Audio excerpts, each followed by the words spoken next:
اس آیت کے اندر جو کہ سورۃ النور کی ہے، ارشاد فرمایا کہ وَأَنكِحُوا الْأَيَامَ مِنكُمْ،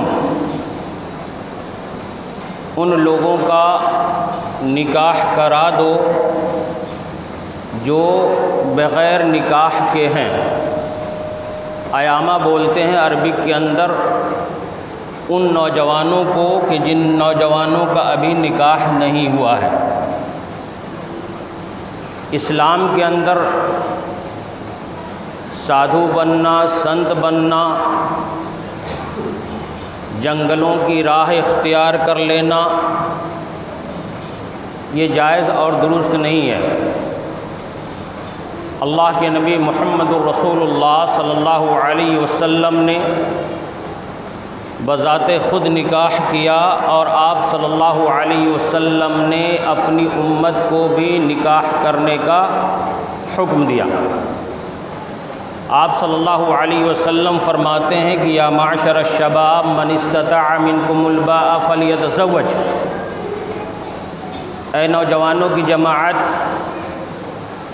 تم میں سے جو شخص بھی نکاح کی طاقت رکھتا ہے، جس کے اندر بھی باء کی طاقت موجود ہے۔ باء بولتے ہیں کہ انسان کے اندر جسمانی طاقت بھی ہو اور اپنی بیوی بال بچوں کو کھلانے کی بھی طاقت ہو۔ اگر یہ دو طاقتیں موجود ہیں فلیتزوج، تو اسے چاہیے کہ نکاح ضرور کر لے۔ پتہ ہی چلا کہ پیارے حبیب محمد الرسول اللہ صلی اللہ علیہ وسلم نے ہمیں حکم دیا ہے نکاح کرنے کا۔ کیوں؟ اس لیے کہ نکاح کی وجہ سے بہت ساری برائیاں، زناکاریاں، یہ ساری چیزیں ختم ہو جاتی ہیں۔ لیکن یاد رکھیں، نکاح سنت بھی ہے، نکاح واجب بھی ہے، اور نکاح حرام بھی ہے۔ اس کی مختصر سی تفصیل یہ ہے کہ اگر انسان کے پاس جسمانی طاقت ہے لیکن کھلانے پلانے کی طاقت نہیں ہے، تو ویسی صورت میں نکاح کا کرنا سنت ہے۔ اور اگر جسمانی طاقت موجود ہے، کھلانے پلانے کی طاقت موجود ہے، اور کسی نوجوان کو برائی کے اندر پڑنے کا خطرہ موجود ہے، اسے یہ محسوس ہوتا ہے کہ اگر میں نے نکاح نہیں کیا تو ایسی صورت میں برائی میں پڑ جاؤں گا، تو اس نوجوان کے اوپر نکاح کا کرنا یہ فرض ہو جاتا ہے۔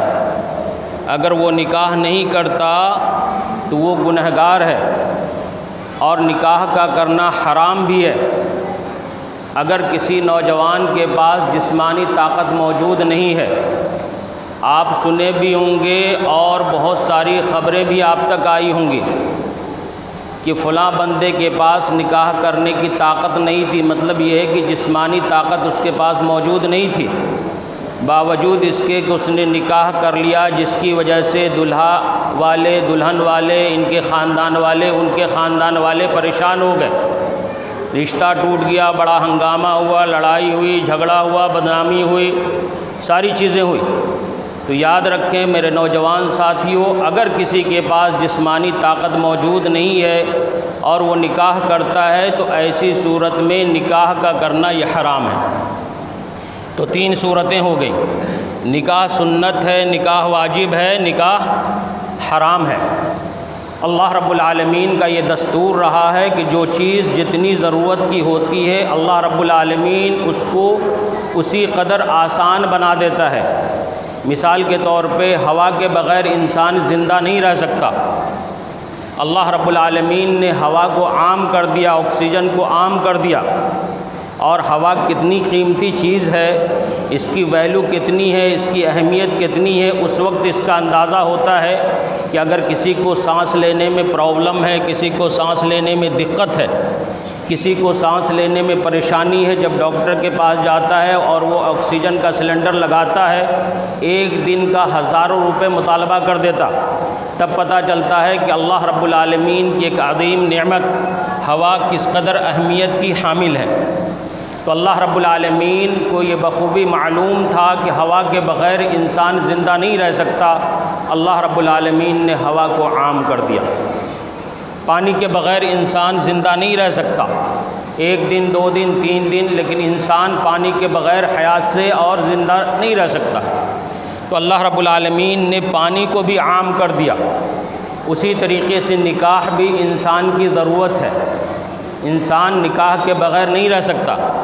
اگر نکاح نہ کرے تو بہت ساری برائیاں سماج کے اندر پیدا ہوں گی، لہٰذا شریعت اسلامیہ نے نکاح کو بھی بالکل آسان کر دیا۔ یہ الگ سی بات ہے کہ ہم نے اور آپ نے اس نکاح کو اس قدر مشکل بنا دیا ہے کہ کسی کے گھر اگر بچی کا جنم ہوتا ہے، بچی کی پیدائش ہوتی ہے، تو وہ بیچارہ فکر کے اندر پڑ جاتا ہے کہ میں اپنی بچی کا نکاح کیسے کروں گا۔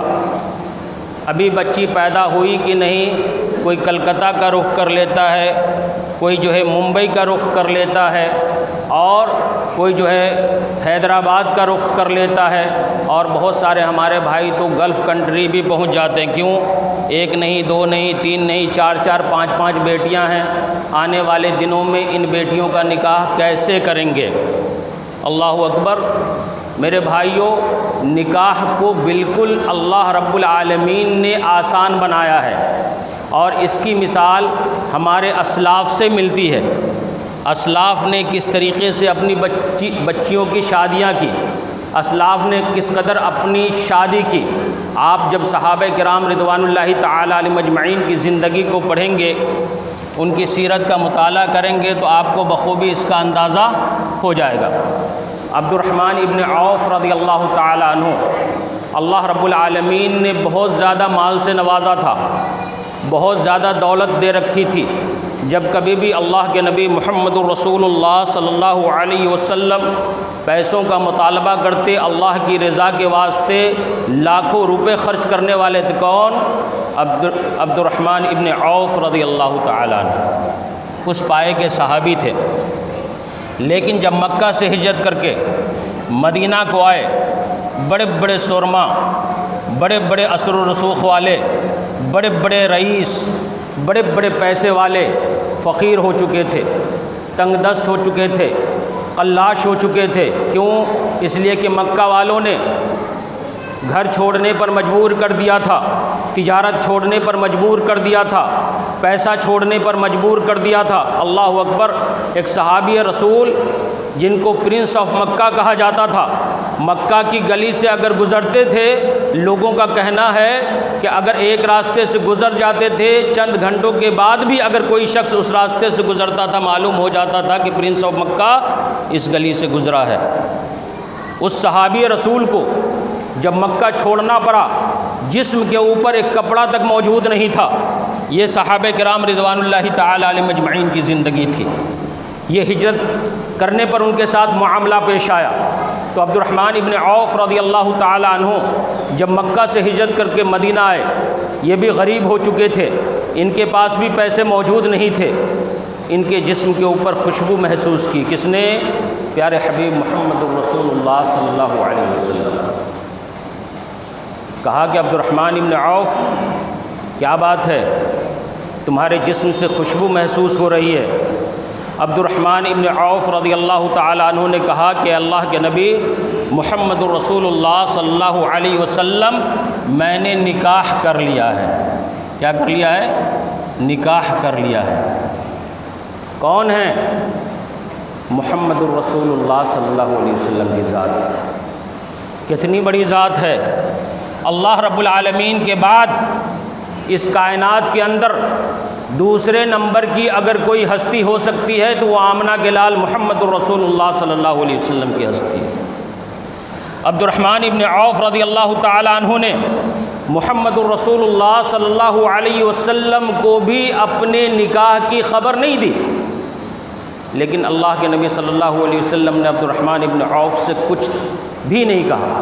یہ نہیں کہا کہ تم نے اپنی شادی کر لی بھائی، مجھے دعوت کیوں نہیں دیے، مجھے بلائے کیوں نہیں۔ صحابہ کرام رضوان اللہ تعالی علیہم اجمعین کا نکاح اسی طریقے سے ہوتا تھا، کسی کو خبر نہیں ہوتی تھی۔ اللہ اکبر، ہم نے دیکھا رگے پورا کے اندر، ویڈیو کے اندر، میسیجز کے اندر، واٹس ایپ کے اوپر دیکھا، فیس بک کے اوپر دیکھا، ٹویٹر کے اوپر دیکھا، ڈی جے بج رہا ہے، گانے ہو رہے ہیں۔ ہماری وہ مستورات کہ جن کے تعلق سے اللہ رب العالمین نے حکم دیا تھا کہ پردہ کریں، پردہ کے بغیر باہر نہ نکلیں تاکہ یہ پہچان لی جائیں اچھے خاندان کی عورتیں ہیں، اونچے خاندان کی عورتیں ہیں۔ ہماری مائیں اور بہنیں ساڑی پہن کر، سوٹ پہن کر، شلوار پہن کر روڈوں کے اوپر نکل جاتی ہیں۔ ایک ساتھ مرد ہوتا ہے، اس کے ساتھ جو ہے عورتوں کا خلط ملط ہوتا ہے، مرد بھی ایک طرف ڈانس کر رہا ہے، اللہ اکبر۔ گانے بھی اس طریقے سے، جو بھوجپوری گانے ہوتے ہیں، ادھر کے جو گانے ہوتے ہیں اس کے اندر عریانت ہوتی ہے، اس کے اندر ننگا پن ہوتا ہے، اس کے الفاظ کے اندر ایسا محسوس ہوتا ہے کہ الفاظ کے اندر ہی بہت ساری باتیں کہہ دی گئی ہیں۔ اس گانے کے اوپر بھائی بھی ڈانس کر رہا ہے، بہن بھی ڈانس کر رہی ہے، ماں بھی ڈانس کر رہی ہے، باپ بھی ڈانس کر رہا ہے۔ اللہ کے نبی محمد رسول اللہ صلی اللہ علیہ وسلم نے، ابو داؤد کی روایت ہے، ایک مرتبہ راستے سے گزر رہے تھے، صرف بانسری کی آواز آئی، نہ اس میں ڈھول تھا، نہ تاشا تھا، نہ ڈی جے تھا، نہ باجا تھا۔ اللہ کے نبی محمد رسول اللہ صلی اللہ علیہ وسلم نے کہا کہ میرے صحابہ اپنے راستے کو بدل لو، بانسری کی آواز میرے کانوں کو ٹکرا رہی ہے۔ اللہ کے نبی صلی اللہ علیہ وسلم نے اپنے راستے کو بدل دیا، اس راستے سے نہیں گزرے کہ جس راستے سے بانسری کی آواز آ رہی تھی۔ اسی نبی کے ہم امتی ہیں، اسی نبی کا کلمہ پڑھنے والے ہیں، اسی نبی کے ذریعے ہم اس دنیا کے اندر اسلام آیا، اسی نبی کے ذریعے ہمیں عزت ملی، اسی نبی کے ذریعے اللہ رب العالمین کے نزدیک ہمیں مقام ملا۔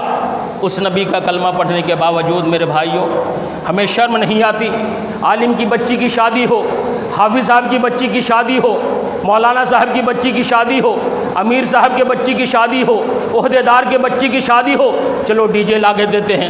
یہ ہمارا طور طریقہ نہیں تھا، یہ ہمارا رسم و رواج نہیں تھا، یہ ہماری سنت نہیں تھی، یہ ہمارے اسلاف کا طریقہ نہیں تھا، یہ غیروں سے رسم آیا، ہم نے دونوں ہاتھ سے اسے لپک لیا۔ چلو وہ بھی ڈی جے بجا رہا ہے، ہم بھی اپنا ڈی جے بجائیں گے، وہ بھی ڈانس کر رہا ہے، ہم بھی ڈانس کریں گے۔ شرم نہیں آتی؟ پیارے حبیب محمد رسول اللہ صلی اللہ علیہ وسلم نے کہا کہ ایمان کی 70 سے زیادہ شاخیں ہیں، ایمان کے 70 سے زیادہ برانچز ہیں۔ سب سے بڑی شاخ کلمہ لا الہ الا اللہ ہے، اور سب سے نچلی شاخ اماطۃ الاذی عن الطریق ہے، تکلیف دہ چیز کو راستے سے ہٹا دینا، آنے جانے والے کو کسی طرح کی کوئی دقت نہیں ہونا، پریشانی نہیں ہونا۔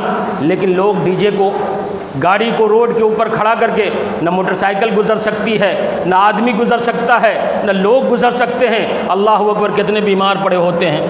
مسجد کے اندر نماز ہو رہی ہوتی ہے، اذان ہو رہی ہوتی ہے، مؤذن کہہ رہا ہوتا ہے حی علی الصلاح حی علی الفلاح، آؤ نماز کی طرف، آؤ کامیابی کی طرف، اور لوگ جو ہے برہنہ گانوں کے اوپر ڈانس کر رہے ہوتے ہیں۔ میرے بھائیوں، یہ میرے لیے شرم کی بات ہے، یہ آپ کے لیے شرم کی بات ہے، یہ ہماری قوم کے لیے شرم کی بات ہے، یہ امت مسلمہ کے لیے شرم کی بات ہے کہ آج مسلمان ہو کر گانوں کے اوپر تھرک رہا ہے، گانوں کے اوپر ڈانس کر رہا ہے۔ ہمیں سوچنے کی ضرورت ہے۔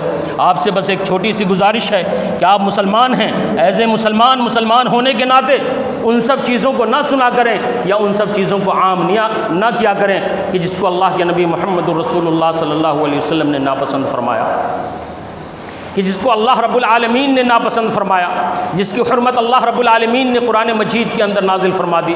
صحابہ کرام رضوان اللہ تعالی علیہم اجمعین کے زمانے میں آپ دیکھیں گے کہ نکاح بالکل لوگ آسان طریقے سے کرتے تھے، اور اس کی برکت ایسی تھی کہ اللہ رب العالمین نے قیصر و کسریٰ کو ان کے قدموں تلے لا کر کے رکھ دیا تھا۔ قیصر و کسریٰ کے جو بادشاہ ہوا کرتے تھے، ان کے تاج سے، جو بادشاہ اپنے سر کے اوپر تاج پہنتا ہے، صحابہ کرام رضوان اللہ تعالی علیہم اجمعین نے ایک دور ایسا بھی دیکھا، صحابہ کرام نے ایک دور ایسا بھی دیکھا کہ ان کے چھوٹے چھوٹے بچے اپنے پیروں سے قیصر و کسریٰ کے بادشاہ کے تاج کو ٹھوکر مارا کرتے تھے۔ اللہ، یہ عزت تھی، یہ مسلمانوں کی شہرت تھی، یہ مسلمانوں کی اہمیت تھی، یہ مسلمانوں کا مقام تھا۔ یہ وقار تھا، یہ مسلمانوں کا امیج تھا کہ اللہ رب العالمین نے فرمایا کہ وَأَنْتُمُ الْأَعْلَوْنَ إِن كُنتُم مؤمنین، کہ اگر تم ایمان والے رہو گے، اگر تم اسلام والے رہو گے، اللہ اور اللہ کے رسول صلی اللہ علیہ وسلم کی راستے کے اوپر رہو گے تو ہم تمہیں کو سر بلند کریں گے۔ صحابہ کرام رضوان اللہ تعالی علیہ مجمعین کے دور میں مسلمانوں نے آدھی دنیا سے زیادہ فتح کر رکھی تھی، مسلمانوں کے قدموں کے نیچے تھا، دنیا جو ہے مسلمانوں کے قدموں کے نیچے تھی، لوگ ڈرتے تھے، مسلمانوں کا نام لینے سے تھراتے تھے۔ آپ جا کر کے پڑھو سیدنا عمر فاروق رضی اللہ تعالیٰ عنہ کی خلافت کے دور کو، حضرت عثمان غنی رضی اللہ تعالیٰ عنہ کی خلافت کے دور کو، حضرت علی رضی اللہ تعالیٰ عنہ کی خلافت کے دور کو، کہ کس طریقے سے اللہ رب العالمین نے مسلمانوں کو مقام دے رکھا تھا۔ لیکن آج مسلمانوں کی کوئی ویلو نہیں ہے۔ خود ہندوستان کے اندر دیکھیں، مسلمان بولے تو لنچنگ کر کے مار دیتے، پیٹ کر کے مار دیتے، بولتے اس کو کیا کہ زبان سے بولو جے شری رام، نہیں تو تمہیں قتل کر دیں گے۔ ایک نہیں کئی واقعات ہو رہے ہیں۔ یہ مسلمانوں کی حالت نہیں تھی ہندوستان کے اندر۔ مسلمانوں نے یہاں پر 800 سال سے زیادہ حکومت کی۔ آپ مغلیہ سلطنت کو پڑھ لو، مسلمانوں کے بادشاہوں کی تاریخ کو پڑھ لو۔ یہ حالت کیوں ہوئی؟ اس لیے ہوئی کہ ہم نے اسلام کو چھوڑ دیا، ہم نے اللہ اور اللہ کے رسول صلی اللہ علیہ وسلم کی باتوں کو چھوڑ دیا، عمل کرنا چھوڑ دیا۔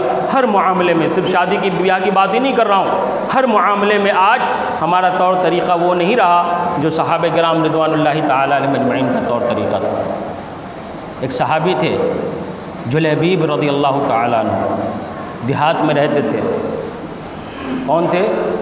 غلام کے نسل سے تھے، غلام کے خاندان سے، کالے کلوٹے۔ جب دیہات سے آتے تھے اللہ کے نبی محمد رسول اللہ صلی اللہ علیہ وسلم کے پاس، تو بہت ساری سبزیاں، چونکہ دیہات وغیرہ میں سبزیاں اگتی تھیں، سبزیاں وغیرہ لے کر کے آتے تھے، ترکاری وغیرہ۔ اور اللہ کے نبی محمد رسول اللہ صلی اللہ علیہ وسلم بھی حضرت جلیبیب رضی اللہ تعالیٰ عنہ کو بہت زیادہ پیار کرتے تھے، بہت زیادہ جلیبیب رضی اللہ تعالیٰ عنہ سے محبت کرتے تھے۔ ایک مرتبہ بازار میں سبزیاں بیچنے کے واسطے آئے۔ کون؟ حضرت جلیبیب سبزیاں بیچنے کے واسطے آئے۔ اللہ کے نبی محمد رسول اللہ صلی اللہ علیہ وسلم نے پیچھے سے آ کر کے دیکھا کہ جلیبیب ہیں، پیچھے سے آ کر کے ان کی آنکھوں کو بند کر دیا، کہا کہ پہچانو میں کون ہوں۔ اللہ کے نبی محمد رسول اللہ صلی اللہ علیہ وسلم کو حضرت جلیبیب رضی اللہ تعالیٰ عنہ نے پہچان لیا۔ نوجوان تھے۔ اللہ کے نبی صلی اللہ علیہ وسلم کی ایک حکمت یہ بھی ہوا کرتی تھی کہ انسان کو دیکھ کر کے گفتگو کرتے تھے، کس انسان کو کس چیز کی ضرورت ہے۔ نوجوان تھے۔ اللہ کے نبی صلی اللہ علیہ وسلم نے کہا کہ جلیبیب نکاح کرنا چاہتے ہو؟ نکاح کرنا چاہتے ہو؟ جلیبیب نے کہا کہ میں کالا کلوٹا غلام کے نسل کا، بھلا مجھے کون اپنی بچی دے گا؟ نہ میرے پاس پیسے ہے، نہ دولت ہے، نہ کچھ ہے، اپنی بچی سے میرا نکاح کون کرے گا؟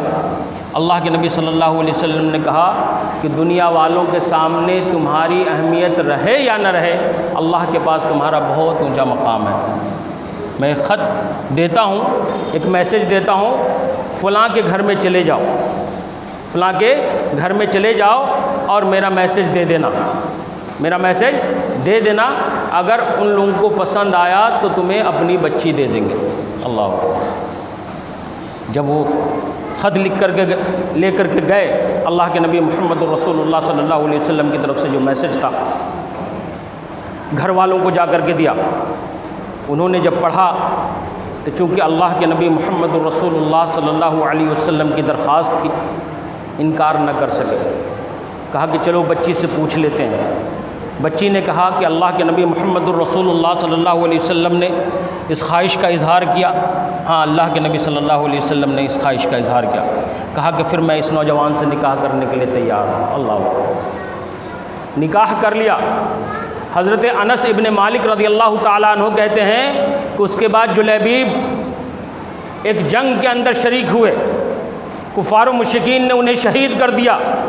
وہ بچی اس قدر خوبصورت تھی، وہ خاتون اس قدر خوبصورت تھی کہ مدینے کے اندر کسی بھی بیوہ کے لیے اس قدر نکاح کا پیغام نہیں آیا جس قدر حضرت جلیبیب رضی اللہ تعالی عنہ کی بیوہ کے واسطے نکاح کا پیغام آیا تھا۔ اتنی خوبصورت تھی، کسی کو کوئی خبر نہیں، بالکل آسانی کے ساتھ نکاح کا پیغام گیا۔ اللہ کے نبی محمد رسول اللہ صلی اللہ علیہ وسلم کی خواہش تھی، خاتون نے، اس بچی نے بھی کہا کہ ہاں نکاح کرنے کے لیے ہم تیار ہیں، ان کے والدین بھی تیار ہوئے۔ تو یہ صحابہ کرام رضوان اللہ تعالیٰ علیہ مجمعین کا طریقہ نکاح تھا۔ مسجد کے اندر اللہ کے نبی محمد رسول اللہ صلی اللہ علیہ وسلم بیٹھے ہوتے تھے، کوئی صحابی آتے تھے، اے اللہ کے نبی صلی اللہ علیہ وسلم فلاں کی بچی ہمیں پسند ہے، یا میں فلاں سے نکاح کرنا چاہتا ہوں۔ اللہ کے نبی صلی اللہ علیہ وسلم اس کے ولی کو بلاتے، اس کے گارجین کو بلاتے، یہ آدمی تمہاری بچی سے نکاح کرنا چاہتا ہے۔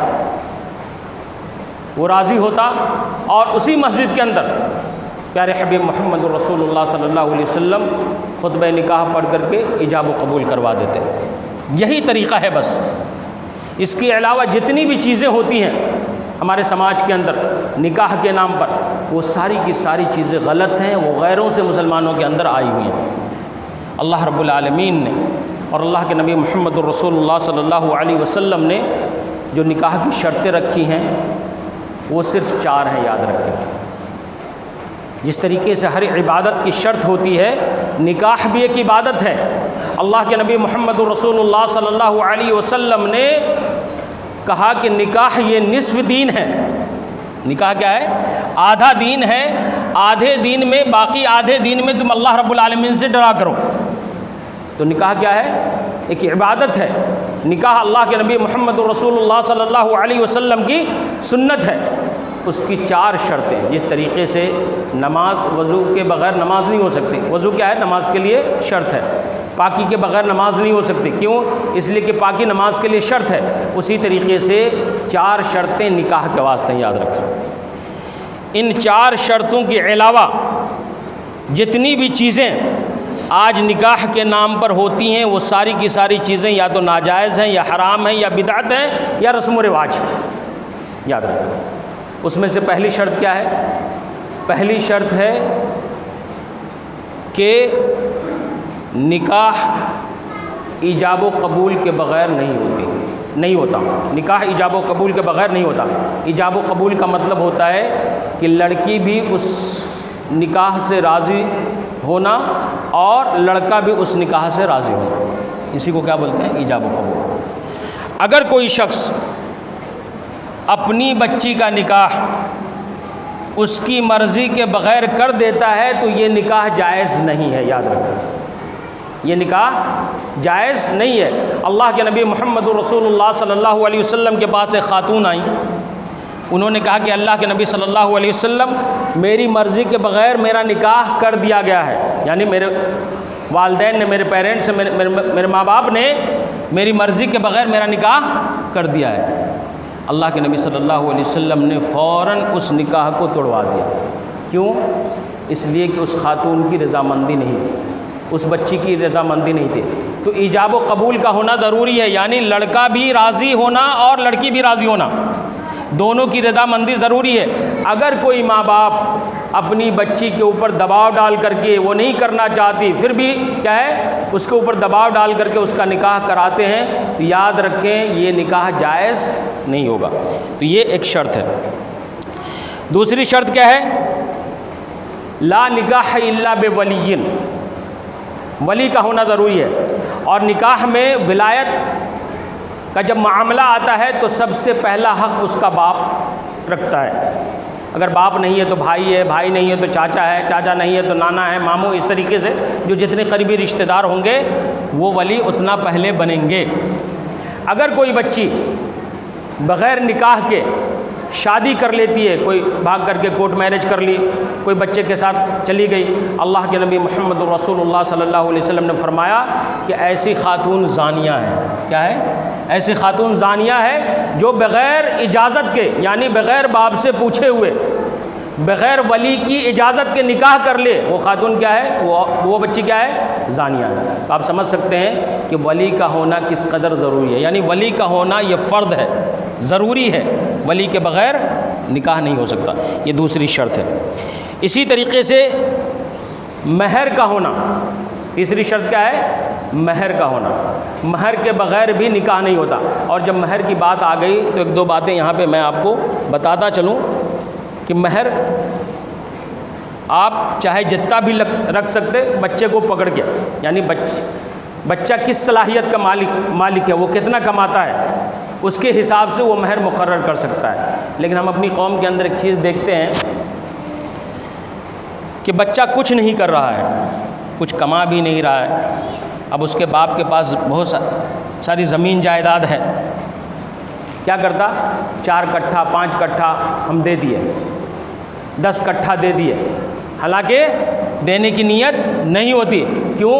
تاکہ سماج کے اندر لوگ چرچا کرے اس کا کہ بھائی دیکھو فلاں نے جو ہے اپنے بچے کے مہر میں 10 کٹھا زمین دے دی ہے، 1 بیگھا زمین دے دی ہے۔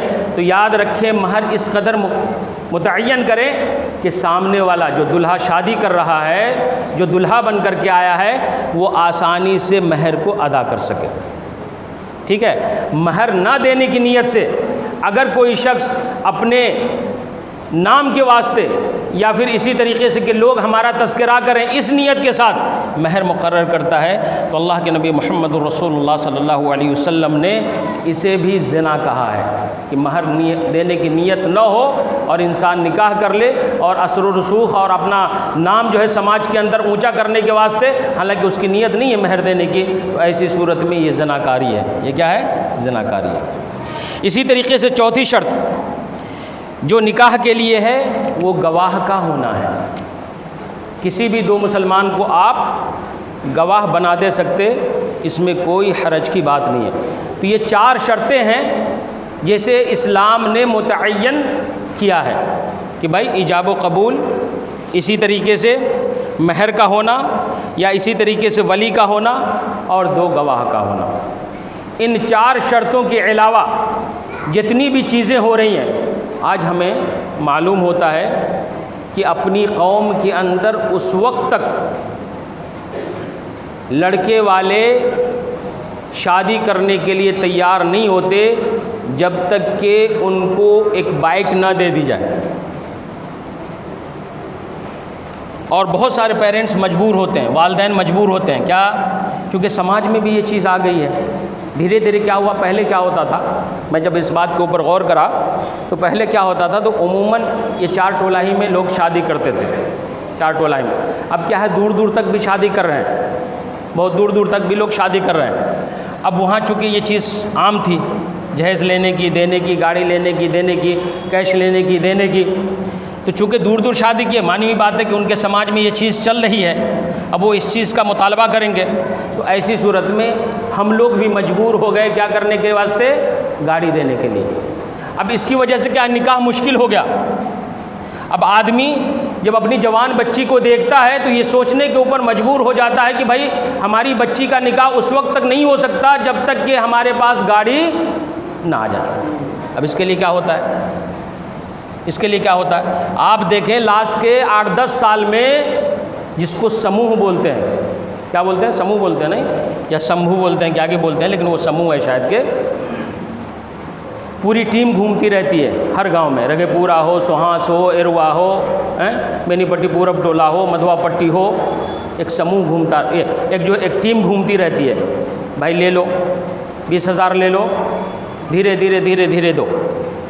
یہ جہیز کی وجہ سے، یعنی گاڑی لینے اور دینے کی وجہ سے، چونکہ انسان کے پاس اتنا پیسہ نہیں ہوتا، ایک بڑی بیماری یا بڑی حرام خوری، یا جس کو اللہ کے نبی محمد رسول اللہ صلی اللہ علیہ وسلم نے فرمایا کہ سود کے ادنا درجے کا گناہ یہ ہے کہ ایک انسان اپنی ماں کے ساتھ منہ کالا کرے۔ اللہ اکبر۔ اس چیز نے سماج کو اپنے اندر کیا کر لیا ہے، جکڑ لیا ہے۔ تو دیکھیے ایک جہیز کے شروع ہونے کی وجہ سے اب سب کے پاس تو اتنے پیسے ہیں نہیں، تو کیا کرے گا، ایک سموہ اٹھا لے گا، پھر اپنے بھائی کے پاس جائے گا، بھائی تم بھی سموہ اٹھا کر کے دو نا، ہماری بچی کی شادی ہے۔ بھتیجا کے پاس جائے گا، تم بھی سموہ اٹھا کر کے دو نا، ہماری بچی کی شادی ہے، ٹھیک ہے۔ تو جہیز جیسی لعنت شروع کرنے کی وجہ سے کیا ہے، ایک انسان جو ہے سود کے اندر بھی مبتلا ہو رہا ہے۔ اور سود کے تعلق سے آپ نے بارہا سنا ہوگا کہ سود کا لینا دینا ویسا ہی ہے گویا کہ اللہ رب العالمین سے اعلان جنگ کرنا۔ کیا؟ اللہ رب العالمین سے اعلان جنگ کرنا۔ آج پوری ایک کنٹری ہے فلسطین کی، پورا ایک ملک ہے، اسرائیل سے نہیں جیت پا رہا ہے۔ کیوں؟ اس لیے کہ اسرائیل کے پاس بہت ساری ٹیکنالوجی ہے، ایڈوانس ٹیکنالوجی ہے، اس کے پاس نئے نئے ہتھیار ہیں، ویپنس ہیں، نہیں جیت پا رہا۔ پوری ایک کیا ہے، پوری ایک کنٹری ہے، پورا ایک ملک ہے، مسلمانوں کی تعداد لاکھوں میں ہے۔ اگر کوئی شخص اللہ رب العالمین سے جو احکم الحاکمین ہے، اس کائنات کا پیدا کرنے والا، اس کائنات کا بنانے والا ہے، انسانوں کو پیدا کرنے والا ہے، اللہ رب العالمین سے کوئی لڑ کے جیت سکتا ہے؟ نہیں جیت سکتا۔ تو سود کا لینا کیسا ہے؟ ویسا ہی ہے گویا کہ اللہ رب العالمین کے ساتھ اعلان جنگ کرنا۔ کیا کرنا؟ اعلان جنگ کرنا۔ تو میرے بھائیوں، آپ سے گزارش یہ بھی ہے کہ یہ جو اپنے سماج کے اندر، اور اچھے مولویوں کو باہر دیکھے تو حیدرآباد کے اندر، بنگلور کے اندر 15,000 20,000 روپے کی نوکری کرتے اور پیسوں کے لیے مجبور رہتے، پریشان ہوتے۔ اب وہاں پہ بھی لوگ جو ہے، جو امامت کرتے، جو لوگ امامت کر رہے ہیں، اب چونکہ اپنی قوم کے اندر یہ جہیز کا رسم و رواج شروع ہو گیا، وہاں بھی کیا ہے، مسلیوں سے ہماری بچی کی شادی ہے حضرت، اتنے پیسے دے دو حضرت، اتنے پیسے دے دو، گاڑی دینا پڑتا حضرت، یہ دینا پڑتا حضرت، وہ دینا پڑتا حضرت۔ ادھر بھی لوگ مانگنا شروع کر دیں۔ کیوں؟ بچی کی شادی ہے، اب جان رہا ہے کہ بھائی گاڑی کے بغیر شادی نہیں ہوگی، کیش نہیں دیے تو شادی نہیں ہوگی، تو وہاں بھی لوگوں کو ہاتھ پھیلانے کے اوپر مجبور ہونا پڑ رہا ہے۔ تو ایک چیز ہے، آپ سے گزارش کیا ہے کہ آپ اللہ کی رضا کے واسطے، اللہ کو خوش کرنے کے واسطے، اللہ کو راضی کرنے کے واسطے آپ یہ دل کے اندر تہیہ کر لیں کہ ہمیں جہیز نہ دینا ہے نہ جہیز لینا ہے، انشاءاللہ۔ نہ جہیز دینا ہے نہ جہیز لینا ہے۔ اور پہلی چیز میں نے کیا بتلایا تھا؟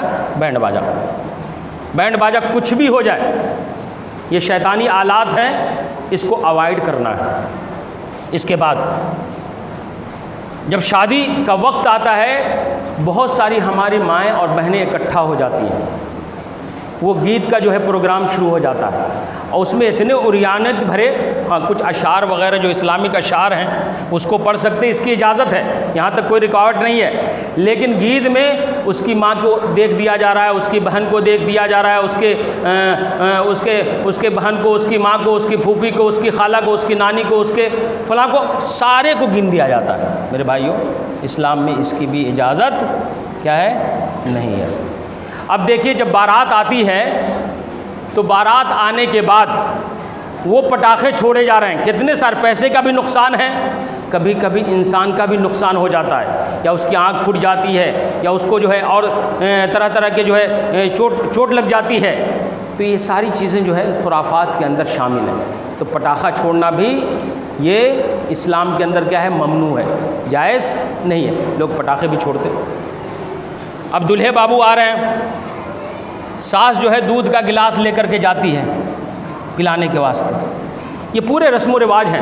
اللہ کے نبی محمد رسول اللہ صلی اللہ علیہ وسلم نے فرمایا کہ میں رسم و رواج کو مٹانے کے واسطے آیا ہوں۔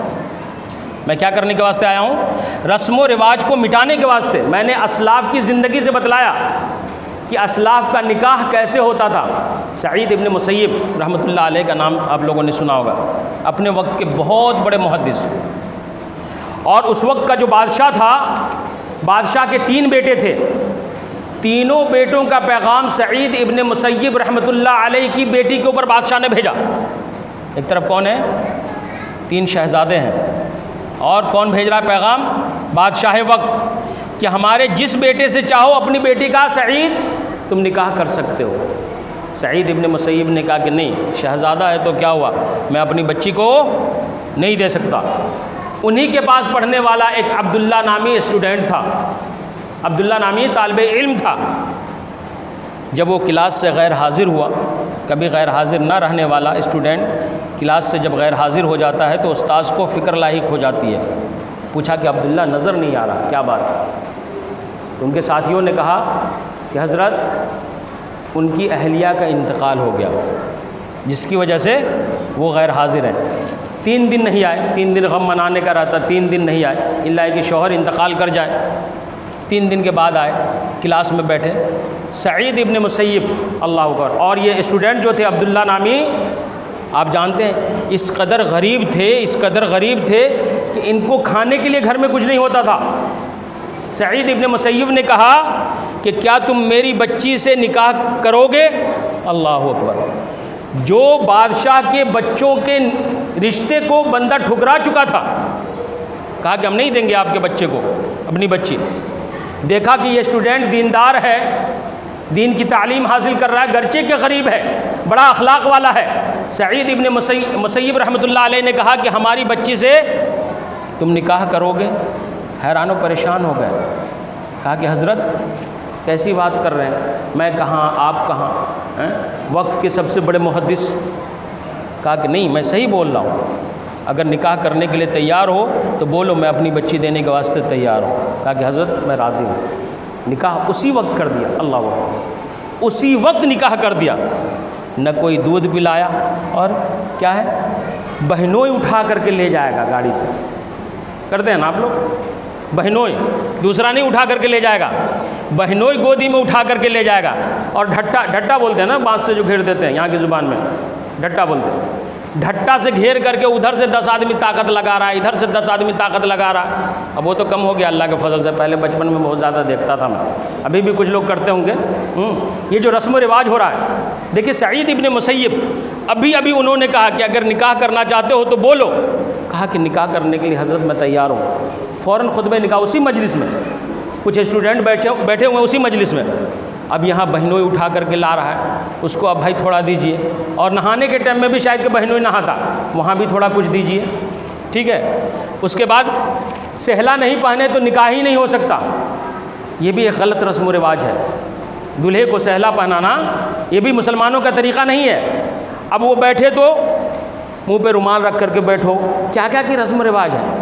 رومال نہیں رکھے تو لوگ کیا بولتے ہیں، ایسا بیٹھو، یعنی دونوں پیر موڑ کر کے ایسا بیٹھو۔ اب بیچارہ پریشان ہے، پیر میں درد کر رہا ہے، پھر بھی نہیں ہل رہا ہے، ڈول رہا ہے، ارے دلہے کو بیٹھنا تو ایسا ہے۔ اب وہ پریشانی کو اٹھا رہا ہے، اپنی تکلیف کو اٹھا رہا ہے، اور انگوٹھی جب تک نہیں پہنائے دلہے کا نکاح ہی نہیں ہو سکتا۔ انگوٹھی نہیں پہنائے دلہے کا، میرے بھائیو یہ انگوٹھی کا پہنانا یہ مسلمانوں کا طریقہ نہیں ہے۔